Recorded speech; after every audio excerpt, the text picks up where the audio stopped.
स्वागत किया। बहुत दिनों बाद आगमन हुआ है, इसलिए अद्भुत सम्मान किया और सभी ने भगवान के लिए यथा योग्य सभी लोग आकर के उनसे मिलने के लिए आए। महाराज सौनक जी महाराज पूछ रहे हैं कि भगवान इसके आगे क्या हुआ, पीछे जो छोड़ आए थे उसका क्या हुआ, उत्तरा के गर्भ का क्या हुआ महाराज? अरे तो बहुत ज्यादा उसके बाद में उसका जन्म कैसे हुआ? सूत जी को स्मरण आया, अरे महात्माओं ठीक पूछा, भक्तों आपने ठीक पूछा कि उसका क्या हुआ। कृपा करके उस बालक का जो गर्भ था वो कैसे सुरक्षित रहा? सूत जी महाराज बताने लगे उसका गर्भ बहुत ही अच्छे से सुरक्षित रहा, मात्र गर्भ में बहुत ही अच्छे से वह पला और समय आने पर सकुशल उसका जन्म हुआ और ब्राह्मणों ने उसका जातक संस्कार किया।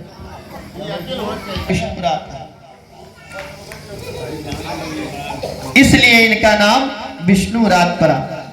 पर ये बालक जिसकी गोद में जाता, उसके सामने जिसके भी सामने जाता, वह नाम क्या पड़ गया महाराज?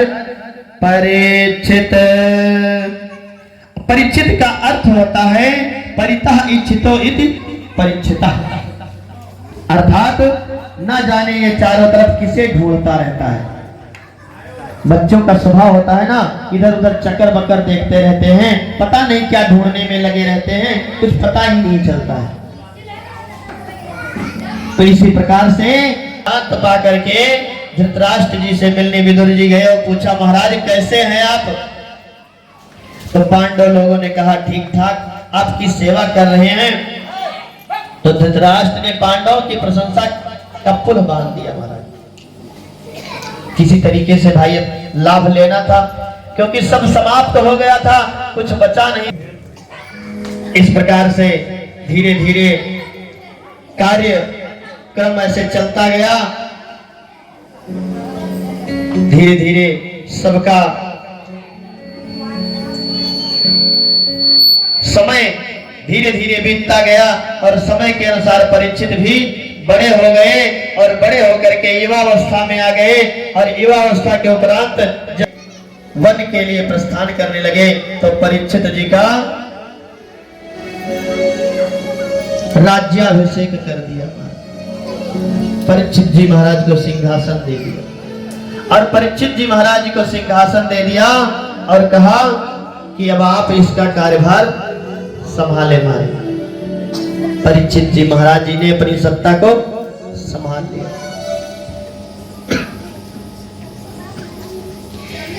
एक बार परीक्षित के मन में विचार आया कि चल करके प्रजा की व्यवस्था को देखें कि प्रजा हमारी कैसे।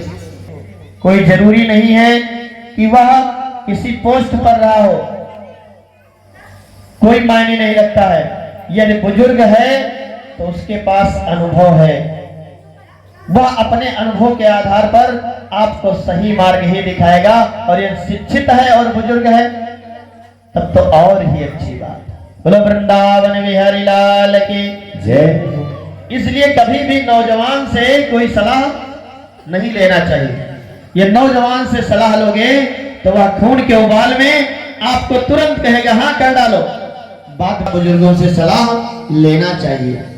इसलिए महाराज परीक्षित अपने अनुभवी बुजुर्ग मंत्रियों को लेकर के निकल पड़े। भ्रमण करते करते सर्वत्र अपने पूर्वजों की प्रशंसा ही सुनने को मिली उन्हें। परंतु एक जगह पर बड़ा अटपटा सा दृश्य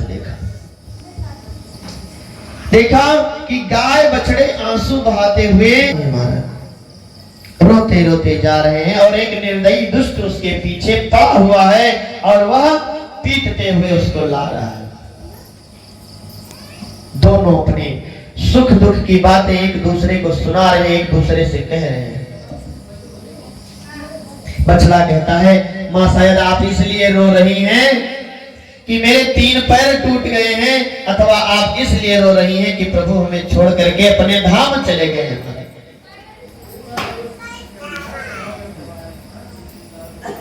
हमारा जी एक प्रश्न, ये जब द्वारिका चले गए फिर मथुरा आए, कभी नहीं आए, कि श्री कृष्ण भगवान द्वारिका चले गए, फिर मथुरा आए, एक बार कि नहीं आए। और इन दोनों के संवाद को जब परीक्षित ने सुना तो क्रोध में नेत्र को लाल पीला कर लिया।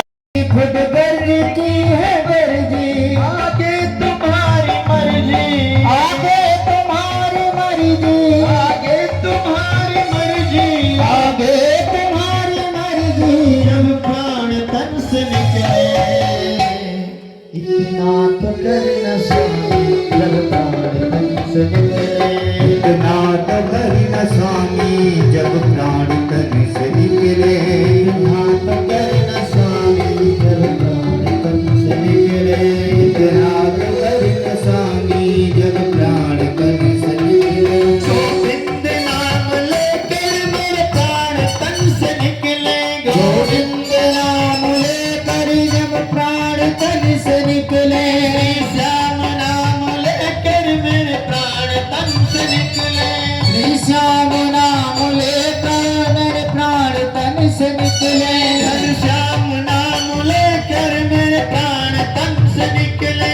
घनश्याम नाम लेकर मेरे प्राण तन से निकले। श्री राम नाम लेकर मेरे प्राण तन से निकले। श्री राम नाम लेकर मेरे प्राण तन से निकले। इतना तो कर न स्वामी,